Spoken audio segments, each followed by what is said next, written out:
오늘은 에서와 야곱의 족보라는 제목으로 말씀을 나누도록 하겠습니다. 드디어 아버지의 집을 떠나서 밧단 아람으로 며느리를, 자기 아내를 구하기 위해서 떠났던 야곱이 드디어 아버지 이삭의 집이 있는 헤브론으로 돌아오게 됐습니다. 몇 년 정도 걸렸을까요? 한 25년, 한 30년 좀 안 걸린 것 같기도 하고 20년은 분명히 넘고 한 20여 년의 시간을 지나서 이제 야곱이 집으로 돌아왔습니다. 아마 아버지 이삭은 야곱이 집에 안 돌아올 거라고 생각했을 겁니다. 뭐가 좋다고 여기 오나? 아버지 병들었고 재산도 얼마 없고 리브가 어머니 사랑하는 어머니는 이미 죽었고 뭐 한다고 야곱이 집에 돌아오겠나? 안 돌아오겠지. 이런 마음을 가지고 살았을 것 같습니다. 누가요? 이삭이요. 그런데 야곱이 집에 왔을 때 이삭이 어떤 마음이었을까요? 이런 마음이었겠죠. 하나님, 제가 뭘 알겠습니까? 이런 마음이었을 것 같아요. 제가 뭘 안다고 포기하고, 제가 뭘 안다고 낙심했습니까? 제가 뭘 안다고 실망을 하고, 뭘 안다고요? 이삭이 생각했던 것과 다른 환경이 펼쳐지는데, 이삭이 아마 가장 놀라운 것 가운데 하나는 야곱이 에서와 화해를 한 상태에서 왔다는 거죠. 아버지, 어머니의 어떤 갈등에 의해서 이삭, 에서와 야곱이 이제 분쟁이 일어나고 다툼이 일어나서 서로 막 그냥 에서는 야곱을 죽이겠다고 막 펄펄 뛰던 그런 환경 속에서 야곱이 밧단 아람으로 갔는데, 아버지 어머니가 문제를 일으킨 아버지 어머니는 한 일이 하나도 없는데 하나님께서 야곱과 에서의 인생을 통해서 결국에는 에서와 야곱이 화해를 하게끔 만들어 주셨다 하는 거예요. 그러니까 그 모습을 또 보는 이삭의 마음이 어떠했겠습니까? 사실 이삭은 20몇 년 전에 야곱이 밧단 아람으로 떠나는 그때쯤에서 자기가 죽을 줄 알았어요. 그러니까 이제 눈이 어둡고 몸은 아프고 이제 죽을 것 같으니까 에서한테 나한테 별미를 갖고 와. 그럼 내가 그거 먹고 너한테 축복기도 해줄게. 이렇게 된 거잖아요. 근데 그 이후로도 몇 년을 더 사는 거예요. 예? 진짜 뭐 고롱고롱거리는 사람이 더 오래 산다고. 진짜 몇 년을 더 사는 거예요. 근데 이 이삭의 아내 리브가는요, 분명히 자기가 아버지 이삭보다 더 오래 살 거라고 생각을 했을 거예요. 아무래도 이삭이 비리비리 하니까. 그래가지고 이제 야곱을 이제 밧단 아람으로 보내면서 너 얼른 돌아올 수 있을 거야. 어머니가 여기서 역할을 잘 감당할게. 이러고 있는데, 근데 이 리브가는 지금 벌써 죽었단 말이에요.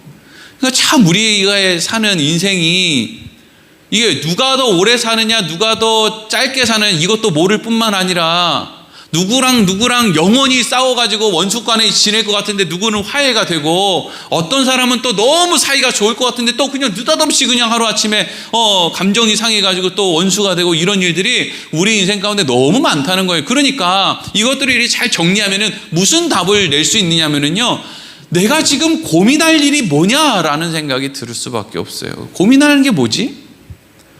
내가 내일 아침에 눈을 뜰 수 있다고 생각하니까 고민하는 거지. 그거 아니면 오늘 내가 눈을 감으면 끝이라고 생각하면 사실 뭘 고민할 게 있어요.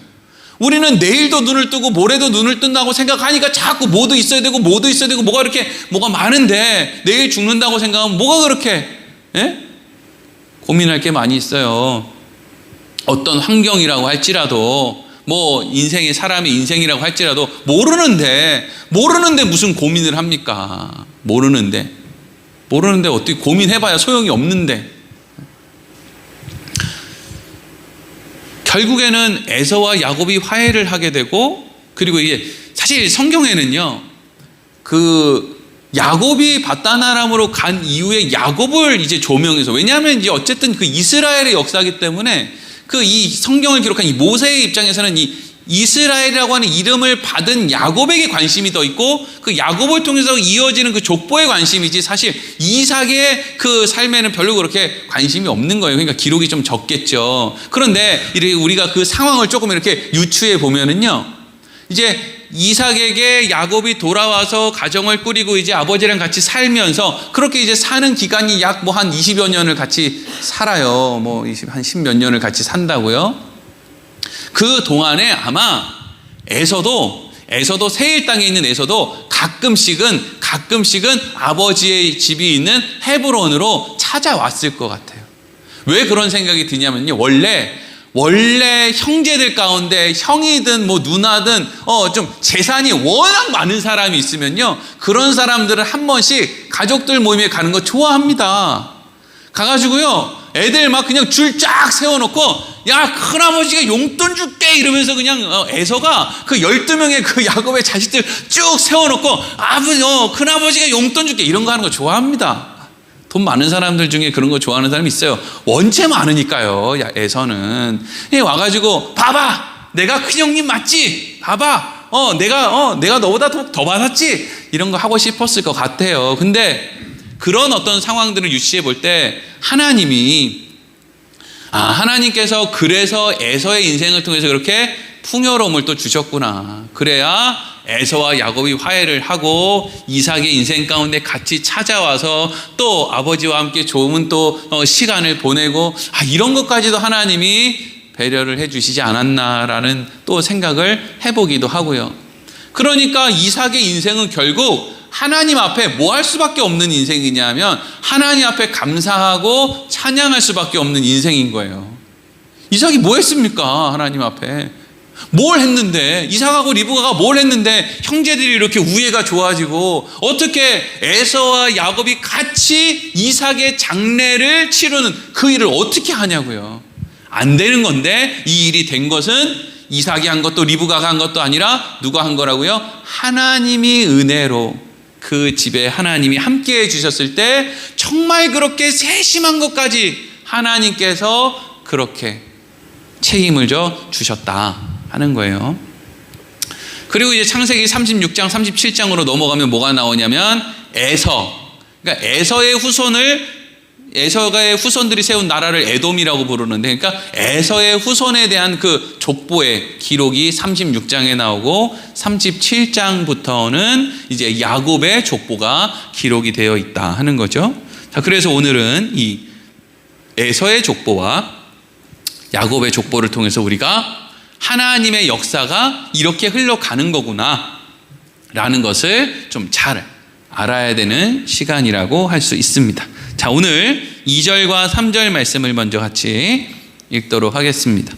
시작. 에서가 가나안 여인 중 헷 족속 엘론의 딸 아다와 히위 족속 시브온의 딸인 아나의 딸 오홀리바마를 자기 아내로 맞이하고 또 이스마엘의 딸 느바요의 누이 바스맛을 맞이하였더니 아멘. 에서가 애초에 이방 여인 둘을 아내로 얻어요. 그래서 이제 리브가가 그거 마음에 안 들어가지고 리브가가 이제 야곱을 더 뭐 좋아하는 어떤 그런 계기도 되고 하죠. 그러니까 처음에는 이 에서가 누구를 얻어요? 헷 족속 엘론의 딸 아다와 히위 족속 시브온의 딸인 아나, 이 두 명의 아내를 얻었다가 이제 이후에는 이제 내가 이방 여인을 얻은 것이 부모님들에게는 별로 마음에 안 들었구나라는 생각을 하자마자 이제 이삭의 배다른 이복 형인 이스마엘에게 에서가 찾아가서 저 아내를 하나 얻었으면 좋겠습니다라고 해서 이제 바스맛이라고 하는 여인을 얻어서 총 3명의 아내가 있는 거죠. 그래서 이 3명의 아내로부터 에서가 아이를 이렇게 낳는데 그 후손들이 이렇게 이제 퍼져나가게 됐다 하는 거예요. 창세기 36장을 보면 에서의 그 족보에 대한 기록, 그 후손들이 무엇을 했는지에 대한 기록이 자세히 기록되어 있는데 그 특징이 크게 3가지가 있습니다. 첫 번째 특징은 뭐냐 하면 그 사람들 중에서 많은 족속의 족장들이 나왔다 하는 거예요. 40절부터 43절 읽겠습니다. 시작. 에서에게 나온 족장들의 이름은 그 종족과 거처와 이름을 따라 나누면 이러하니 딥나 족장, 알와 족장, 여댓 족장, 오홀리바마 족장, 엘라 족장, 비논 족장, 그나스 족장, 대만 족장, 밉사엘 족장, 막디엘 족장, 이람 족장이라 그들은 그 구역과 거처를 따른 에돔 족장들이며 에돔 족속은 조상은 에서더라. 아멘. 에서의 후손 중에 이렇게 많은 족장들, 그러니까 여기 있는 사람들이 그냥 이 사람들이 뭐 대단하다, 이 사람들이 세다 이게 아니고 이 사람들이 큰 어떤 족속을 만들어냈으니까 이게 지금 큰 어떤 덩어리들의 지금 대표자들의 이름만 적어 놓은 거죠. 애초에 이삭이 자기 아들 중에 에서에게 그렇게 죽기 전에 축복 기도를 해주려고 했던 그 이유 가운데 하나는 자기 집이 자기 이복 형제였던 이스마엘의 집처럼 그렇게 풍성해지는, 인간의 방법으로 풍성해지고자 하는 욕심이 있었기 때문이었죠. 그래서 암만 해도 힘이 세고 능력 있는 에서한테 이 집안의 장자의 자리를 물려주는 게 그냥 어머니 치마폭에 쌓여서 비리비리하게 사는 저 야곱한테 물려주는 것보다 이 집안에는 얼마나 좋겠는가라는 생각을 이삭이 하고 있었는데, 어쨌든 축복은 야곱이 받았지만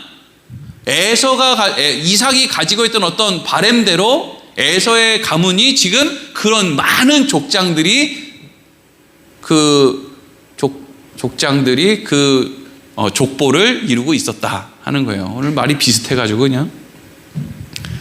그러니까 에서의 족보를 보면은요, 이삭이 에서를 통해서 자기 집의 장남이 되었을 때 얻고자 하는 것들을 다 얻은 것처럼 보이는 그런 족보라고 할 수가 있죠.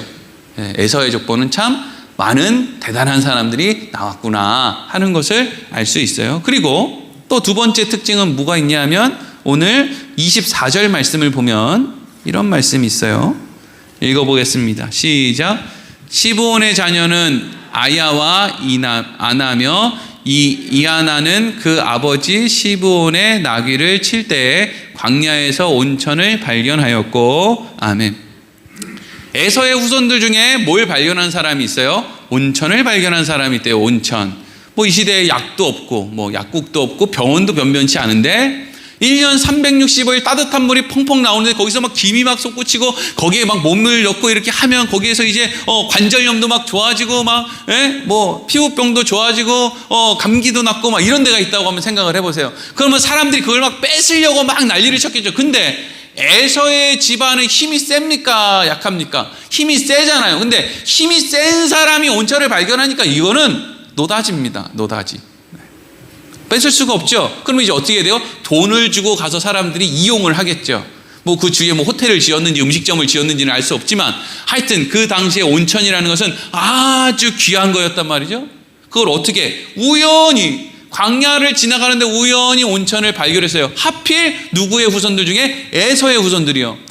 야곱의 후손은 우연히 지나가다가 돈 한 번 주신 적이 없는데 에서의 후손은 뭐 이런 걸 이렇게 잘 줍냔 말이죠. 아니 제가 이런 교회에서 예배드리고 집에 가다가 무슨 뭐 금덩어리를 주셨다 이런 얘기는 제가 들어본 일이 없거든요. 근데 무슨 얘기 많이 들어요? 교회에서 예배드리고 집에 가다가 넘어져가지고 다리가 부러졌다 이런 얘기 많이 들어봤어요. 왜 그런 거예요 도대체? 우리는 왜 그럽니까? 조심해서 걸어 다니세요. 어디 절에 갔다 오다가 다리가 부러졌다, 절에 다니다가 부러졌다 그래요. 교회 갔다 왔다가 부러졌다 그러지 말고, 교회 갔다 오다 부러졌어도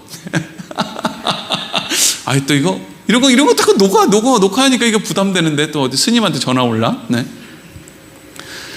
이상하게 우리는 막 이렇게 뭐 세상 사람들은 뭐 이렇게 뭐 복권도 좀 잘 되고 막 뭐 그 중앙시장에서 뭐 추첨한다는데 그거 끝났나 모르겠네. 그런 게 돼야 말이죠. 난 그거 된 사람 중에 할렐루야 이런 사람들 한 번도 본 적이 없어. 뭐 돼야 말이지. 우리는 뭐 행운권 추첨하면 뭐 돼야 말이죠 도대체.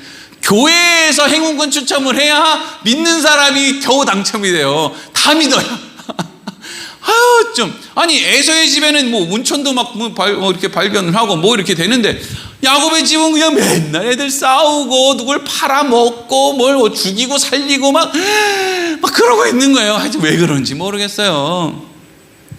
그러니까 여러분 우리가 이런 걸 생각하죠. 하나님 우리도 이제 예수를 믿고 교회에 나오고 신앙생활을 하면 하나님 우리도 이 에서의 집처럼 이 자손들처럼 힘을 주시든지 아니면 그냥 세상 말로 재수 좋게 해주시든지 좀 그런 걸 좀 주셔야 되지 않겠습니까? 이런단 말이에요. 근데 이건 어디에서 일어나는 일이에요?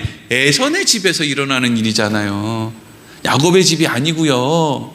근데 우리는 자꾸 교회에 나와서 하나님은 에서의 집이 귀한 게 아니라 야곱의 집이 귀하다라고 우리한테 가르쳐 주려고 말씀을 주시는데, 그 이야기를 다 듣고 뭐라고 기도해요? 하나님 다 알겠으나 저는 그럼 에서의 집 사람이 되겠습니다. 이러고 기도를 하고 있으니 하나님이 그걸 어떻게 들어주시겠냐고요. 우리는 에서의 집 사람이 될 수가 없어요. 그리고 세 번째 특징은 31절 읽어보겠습니다. 시작. 이스라엘 자손을 다스리는 왕이 있기 전에 에돔 땅을 다스리던 왕들은 이러하니라. 아멘. 그러니까 이스라엘은 이후에 저 사울 때 막 그냥 사람들이 막 왕 세워달라고, 사무엘의 아들들이 아주 그냥 별 볼 일이 없다고 그러면서 막 왕 세워달라고 그때 이제 왕을 세우는데, 이거는 지금 그거보다 훨씬 이전에 이미 에돔 땅에는 왕이 세워졌다. 왕이 세워졌다는 건 무슨 이야기예요? 많은 족속들이 있고 그 족속들이 어울려서 살고 그 족속들이 어떤 질서를 유지하고 있고 뭐 이런 것들이 있으니까 거기에서 이제 왕이 필요한 거지. 뭐 별 볼 일 없는 사람 몇 명 세워놓고 한 30명 모여 사는데 거기서 왕 뽑을까요? 아니잖아요. 엄청 많은 무리들이 모였으니 거기서 이제 왕을 세웠다 하는 거예요. 그러니까 에돔은 그렇게 이제 큰 나라도 세울 수 있었다 하는 거예요. 근데 문제는 뭐냐면, 하나님께서 이스라엘 사람들, 야곱의 후손들이 왕을 세우려 할 때는요, 하나님이 화를 내셨습니다. 막 펄펄 뛰어요. 처음에는 이제 그 왕을 세워달라는 말을 듣고 사무엘 선지자가 막 화를 내죠. 너희들이 나를 믿지 못하고 왕을 세워달라고 그러나, 이제 사무엘이 막 기분이 나빠서 씩씩대니까 하나님이 사무엘 선지자한테 뭐라 그래요? 야, 백성들이 너 때문에 지금 왕 세워달라고 그러는 게 아니라 내가 시원찮아서 쟤네들이 왕 세워달라 그러는 거야. 네가 지금 기분 나쁠 게 없어. 이랬단 말이에요. 그러니까 하나님은 이스라엘에서 왕을 세우는 거에 대해서는 막 기분 나빠하시고, 쟤네들은 왜 나를 못 믿을까 막 그냥 답답해 하시기도 하고, 그래 니네들 한번 왕 세워봐라. 어떻게 되는지 내가 한번 두고 보자. 막 이런 어떤 그런 과정들이 있는데, 이보다 훨씬 전에 에돔에서 왕을 세울 때는 하나님이 어떻게 해요? 말이 없어요. 내버려 두셨다고요. 어떻게 살든지 말든지 하나님은 관심이 없어요. 뭐 복권에 당첨이 되든지 온천을 발견을 하든지 족장이 되든지 왕이 되든지 관심이 없다고요. 하나님은 우리만 관심이 있는 거예요. 우리만. 하나님이 관심 없는 거예요. 우리는 관심이 있는 거예요. 하나님은 그게 안 좋은 거기 때문에 관심이 없는데, 우리는 하나님이 뭐 관심이 있든지 말든지 나는 그게 좋아서 난 거기에 관심이 있다는 거예요. 그게 참 이게 오늘날 신앙생활 할 때 우리가 기준을 하나님을 기준으로 둬야 되는지 내 눈을 기준으로 둬야 되는지를 잘 여러분 우리가 분별하면서 살아야죠. 하나님은 에서의 집 사람들 안에 일어나는 일이 좋지 않다는 거예요. 왕을 세우는데 하나님이 간섭하지 않는 거예요. 그런데 여러분, 그리스도인들 가운데 많은 사람들이 이런 인생을 살고 싶은 거예요. 그 누구에게도 간섭받지 않을 수 있는 인생. 심지어 누구에게도요? 하나님에게도. 하나님 저 쓸 돈 주시고요, 건강도 주시고요, 자식들도 그냥 편안하게 주시고요. 그래가지고 다 그렇게 편안하게 해주세요. 그러면 제가 째째하게 하나님 앞에 나와가지고 뭐 좀 달라고 좀 앓는 소리 안 할게요. 저도요 하나님 앞에 당당하게 살겠습니다. 이러는 거예요. 근데 하나님은 하나님 앞에 당당하게 사는 게 중요한 게 아니라 그냥 째째해도 하나님한테 매달리며 사는 게 그게 복이라 그런다니까요. 우리는 당당하게 살면서 자랑이나 하고 싶고, 교회 나와서 그냥 간증이나 하고 싶고, 나 왕년에는 이렇게 힘들었는데 지금은 괜찮다 이거죠. 이런 거는 하고 싶고 말이죠. 근데 하나님은 우리 인생을 원래 어디로 끌고 가는지 아십니까? 나는 왜 나이를 먹어도 이렇게 부족한지 모르겠다고. 나는 오늘도 하나님의 도움이 없으면 아무것도 할 수 있는 게 없다고. 하나님은 우리를 그리로 끌고 오면서 그게 복 있는 사람이라는 거예요. 그 여러분, 우리가 신앙생활 할 때 얼마나 많은 오해들이 교회와 신앙생활 안에 있냔 말이에요. 얼마나 많은 사람들이 새벽에 모여서 우리는 에서의 후손이 되고 싶습니다. 하나님, 우리는 하나님한테 복 받아서 하나님이랑 관계를 끊어버리고 싶습니다. 맨날 그거 달라고 기도하는 사람들이 얼마나 많냐고요. 하나님, 우리는 사망의 음침한 골짜기로 다녀도 주의 지팡이와 막대기를 의지하는 인생이 되고 싶습니다. 이렇게 새벽에 몇만 명씩 모여서 기도는 안 할 거 아니에요. 내놓으라고, 복 달라고 그러고 나가겠죠. 근데 성경은 그 에서의 집이 복이 있는 것이 아니다라는 거예요. 그럼 어디에 복이 있느냐? 창세기 37장 1절 2절 읽겠습니다. 시작.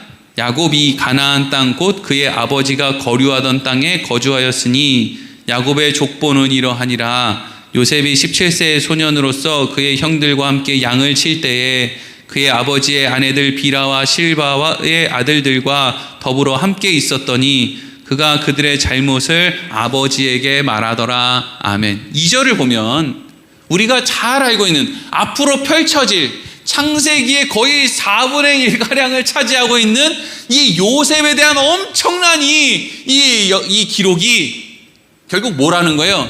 요셉의 이야기가 아니라 누구 이야기예요?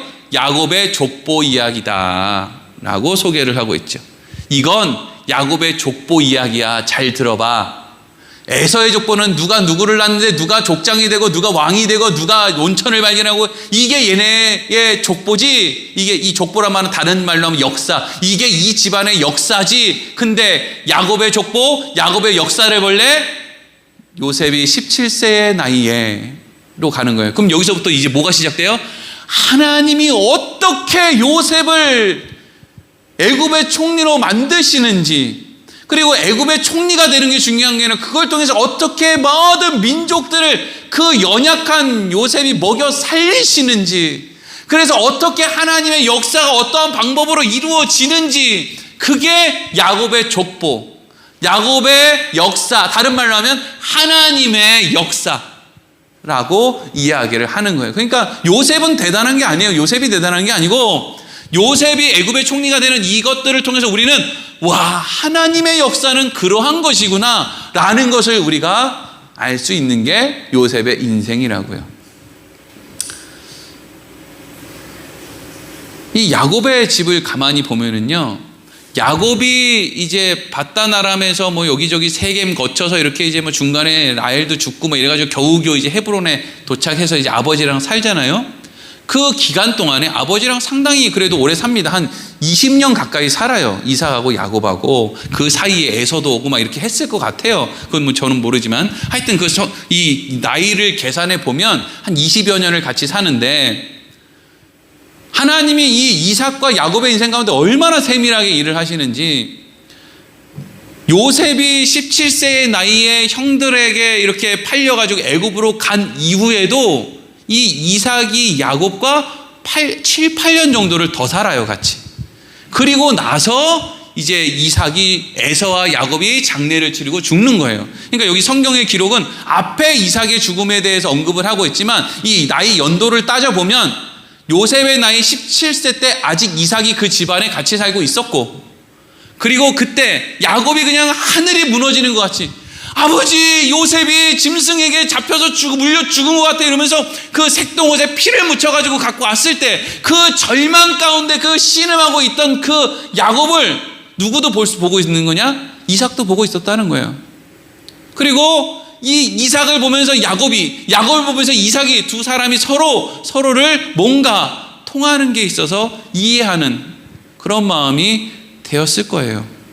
그러니까 우리는 그냥 성경에 드러난 요셉 복 받았대, 총리 됐대, 대단하지. 우리도 하나님한테 총리 시켜달라고 기도하자. 여기에 관심이 있고 여기에 관심이 있는 거 우리가 에서의 가문을 자꾸 이렇게 사모하는 건데, 사실 우리가 사모해야 될 것은 하나님은 그럼 그때 이삭이, 그때 야곱이 그 상처를 가지고 있던 게 그래서 그때 이삭이 야곱을 이해했겠다. 혹은 그때 아버지를 미워했던 야곱이 아버지 이삭을 그때 이제 이해했겠다. 그때 마음은 이러했겠구나라는 마음을 서로 나눌 수 있었겠다라고 하는 거.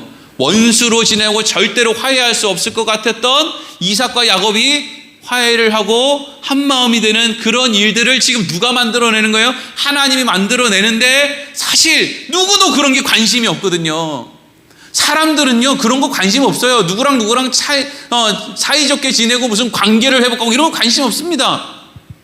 사람들의 관심은 그냥 이삭은 이삭대로 큰 집안, 대단한 집안 만드는 거, 에서도 그냥 대단한 사람 되는 거, 야곱도 자기 욕심으로 자기 이런 거나 채우고 그래가지고 관계 다 끊어버리고 돈이나 많이 벌면 최고야, 이러다가 그냥 말년에 외롭게 죽죠.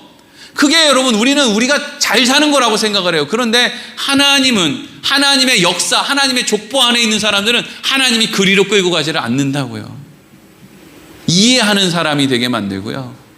넓은 사람, 깊은 사람이 되게 만들고, 무슨 일을 당해도 넉넉하게 웃을 수 있는 사람이 되게 만드는, 그게 하나님의 역사 가운데 있는 우리의 모습인 것이지, 누가 세상 사람보다 예수 믿고 돈 더 잘 버나, 이런 거는 성경에서 이야기하는 거 전혀 상관이 없는 겁니다. 그래서 그렇게 전혀 상관이 없으니까 그러면 또 이렇게도 생각해 봐야죠. 그러면 야곱의 집안과 야곱의 족속에 있는 사람들이 맨날 빌빌거리면서 에서의 집 주변을 서성거리면서, 형님 무슨 뭐 흥부가 놀부집 가듯이 우리 집에 애가 12명인데 먹을 것 좀 주세요 이러면 막 그냥 여기 주걱으로 뺨이나 맞고 이러고 살았을까요? 아니죠. 그때의 17세의 요셉이 그때 애굽으로 팔려가기 시작해서 하나님의 은혜 가운데 13년을 애굽에서 온갖 어려운 가운데서도, 이게 핵심이죠. 온갖 어려운 가운데서도 죽어버리지 않고, 죽임을 당하지도 않고, 망하지도 않고, 끝내지도 않고, 그 삶을 끝까지 어떻게든 살게 되어서 30세가 되었을 때 왕이 꾼 그 꿈, 앞으로 7년 풍년과 7년 흉년이 있을 겁니다라고 하는 그 꿈을 해석해 줌과 동시에 이 가장 애굽 밑바닥에 있던 요셉이 뭐가 됐습니까? 애굽의 총리가 됐죠. 뒤로 돌아 이 갓 이렇게 됐다고. 그래서 이 요셉을 통해서 어떤 일이 일어나요? 7년 풍년과 7년 흉년을 대비하게 되는데, 모든 나라의 모든 족속에 있는 사람들이 그 7년 흉년 동안에 누구를 찾아오게 됩니까? 요셉을 찾아오게 되는 거예요. 그래서 요셉을 통해서 뭘 얻어요? 생명을 얻죠. 하나님 나라의 역사를 잘 보시라고요. 껍데기로 봤을 땐 에서의 나라가 대단한 것 같고, 에서가 막 사모할 것 같고, 와, 나 저거 가져야 되는데, 근데 결국에는 생명을 얻으려면 그 대단해 보이는 에서의 후손들이 누구에게로 와야 돼요? 요셉 앞으로 와야 된다고요. 야곱의 족보인 요셉 앞으로 와서 요셉을 통해서 뭘 얻어야 돼요? 생명의 양식을 얻어야 살 수 있어요. 이게 여러분, 이 세상의 역사가 흘러가는 방법입니다. 세상은요, 우리 그리스도인들을요 무시합니다. 어휴, 저 멍청이들 그냥 시도 때도 없이 교회 가가지고 그냥 거기 가면 밥이 나오냐 떡이 나오냐 이걸 무슨 시리즈로 아주 그냥 밥도 안 나오고 떡도 안 나오고 우리는 빵하고 라면 나온다 이렇게 얘기할 수 있는 것도 아니잖아요, 그렇죠? 네. 그 맨날 그 얘기하면서 얼마나 무시해요. 근데 그렇게 무시해도 아무리 대단한 기업의 총수고 뭐고 얼마나 잘나 빠진 사람이 됐다 하더라도 영원한 생명 구원을 얻기 위해서는 누구에게로 와야 되는 거예요? 믿는 사람 앞으로 와야 되는 거예요. 물론 예수님을 믿어야 믿지만 그 예수님은 어느 날 계시를 받아서 믿는 게 아니란 말이에요. 누구 앞으로 오는 거예요? 하나님의 역사 가운데 있는 바로 우리들, 그냥 질그릇같이 별로 중요해 보이지도 않는 그런 우리들에게 세상에 대단해 보이는 사람들이 와서 결국에는 생명의 양식을 얻어야 그들이 살게 된단 말이에요. 로마서 10장 13절에서 15절 읽어보겠습니다. 시작. 누구든지 주의 이름을 부르는 자는 구원을 받으리라.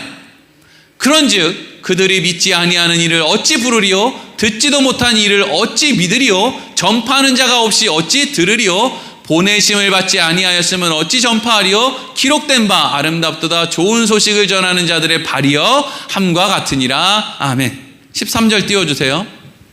구원을 얻으려면 어떻게 해야 돼요? 주의 이름을 부르는 자는 구원을 받는단 말이에요. 근데 아무리 똑똑하고 지혜롭고 재물이 많고 아무리 잘나 빠진 사람도 자기 혼자서 주의 이름을 부를 수 있다는 거예요, 없다는 거예요? 못 부른다. 세상 아무리 잘난 에서의 후손이 아니라 에서 지가 와도 주의 이름을 아무나 부를 수 있는 것이 아니다. 왜?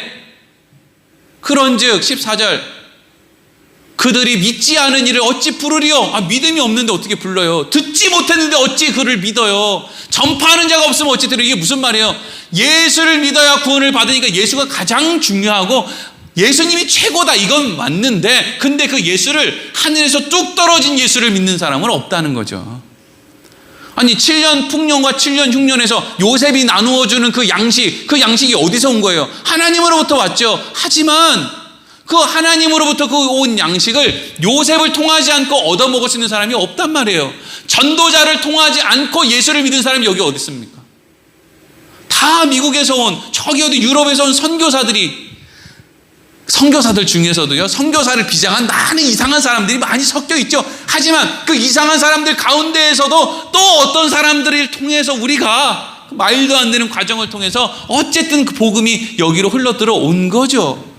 누가 나는 어제 밤에 깊이 묵상을 하다가 예수를 깨달았네, 이런 사람은 없단 말이죠.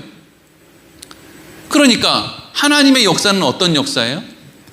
세상에 잘나 보이는 사람들이 아니라 그 사람들이 오히려 약해 보이는 사람, 별 볼 일 없어 보이는 사람, 그 사람들, 하지만 하나님이 함께하는 그 사람들에게 찾아와서 생명의 양식을 구해서 얻어 먹어야 되는 그런 방식으로 이 세상의 역사가 흘러간다는 거예요.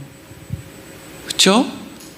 그러니까 우리가 기독교를 오해하는 것 가운데 하나가, 내가 세상에서 저 사람보다 더 잘 나가면 저 사람이 내가 믿는 하나님이 진짜인 줄 알고 내가 믿는 하나님을 저 사람이 믿겠지? 그런 방법으로 하나님 하지 않는다고요. 그런 방법은 세상이 더 잘한다니까요. 에서의 후손들이 훨씬 더 잘 나가요. 그런 방법으로. 우리는 그런 방법으로 세상을 이길 수가 없어요. 예?